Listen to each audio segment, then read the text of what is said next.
സ്നേഹമുള്ളവരെ, ഈ പച്ചപ്രാവ് എന്ന് പറഞ്ഞൊരു പ്രാവിൻ്റെ കൂടാണിത്. ആ പ്രാവിൻ്റെ മുട്ടയാണ് കാണുന്നത്. ഈ പച്ചപ്രാവിൻ്റെ പ്രത്യേകത എന്ന് വെച്ചാൽ നല്ല പച്ച കളറായിരിക്കും പ്രാവിൻ്റെ നിറം. നല്ല ഷോയുള്ള പ്രാവാണ് കാണാനായിട്ട്. കുഞ്ഞു പ്രാവാണ്. ഒരു പ്രാവിനെ സംബന്ധിച്ച് നമ്മുടെ സാധാരണ പ്രാവിൻ്റെയൊക്കെ നാലിലൊന്ന് വലിപ്പമേ ഉള്ളൂ. കുഞ്ഞു പ്രാവായിരിക്കും. അത് 2 പ്രാവ് കാണും കൂടിനകത്ത് കയറിയിരിക്കുന്നത്. ആ പച്ചപ്രാവിൻ്റെ പ്രത്യേകത എന്താണെന്ന് വെച്ചാൽ പച്ചപ്രാവ് നല്ല ഈ പച്ച പുല്ലുകൾ കൊണ്ട് തന്നെ കൂടുണ്ടാക്കും. പുൽക്കൂട് ഏലം, കുരുമുളക്, കാപ്പി, അതുപോലെ തന്നെ ഇങ്ങനെ അടഞ്ഞ മരങ്ങളിൽ ഒരു അധികം ഉയരമില്ലാതെ തന്നെ ഈ കൂട് കൂട്ടും. ഈ കൂട് കൂട്ടിക്കാൻ മനോഹരതയിലാണ് ഇതിൻ്റെ മുട്ട കൊണ്ട്. പാലിൻ്റെ വെണ്മയുണ്ട്. നമ്മളൊക്കെ വലിയ വലിയ കൊട്ടാരങ്ങൾ പണിയുമ്പോഴും ആ പ്രാവ് സ്വന്തമായിട്ട് അതുങ്ങൾ തന്നെ പുല്ലുകൾ പറിച്ച് നല്ല സൂപ്പറായിട്ട് കൂടുണ്ടാക്കി ആ കൂടിനകത്ത് 2 കുഞ്ഞു മുട്ടയൊക്കെ ഇടും. ഇത് ഒരു മുട്ട ഇട്ടേക്കുന്നത്. ഇനി ഒരു 1-2 മുട്ടയൊക്കെ ഇടാറില്ല. അത് കുഞ്ഞു പ്രാവ് വിരിയും. നല്ല രസമാണ് പ്രാവിനെ കാണാൻ.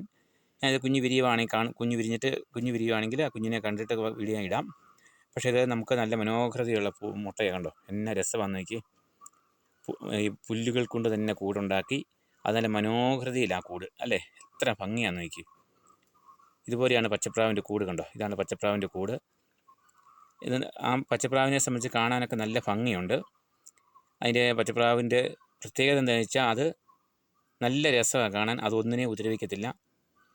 മനുഷ്യനോടൊക്കെ കൂടുതലായിട്ട് ഇണങ്ങുന്നൊരു ജീവിയാണ് പച്ചപ്രാവ്.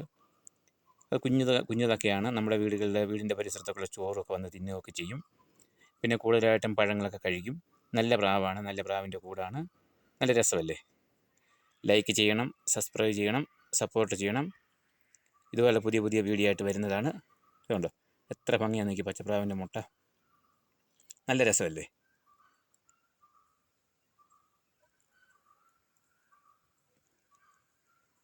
പച്ചപ്രാവിൻ്റെ കൂട് ഇഷ്ടപ്പെട്ടെങ്കിൽ ലൈക്ക് ചെയ്യണേ. കണ്ടോ, നല്ല പുൽക്കൂട് മോഡലിൽ അല്ലേ, എത്ര മനോഹരതയിലാണ് ആ കൂടുണ്ടാക്കിയിരിക്കുന്നത് നോക്കിയേ. എത്ര ഭംഗിയായിട്ടാണ്.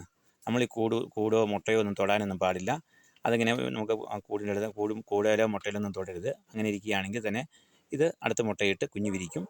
ആ കുഞ്ഞ് വിരിഞ്ഞ് കഴിയുമ്പം കാണുവാണെങ്കിൽ ആ വീഡിയോ ഇടാം.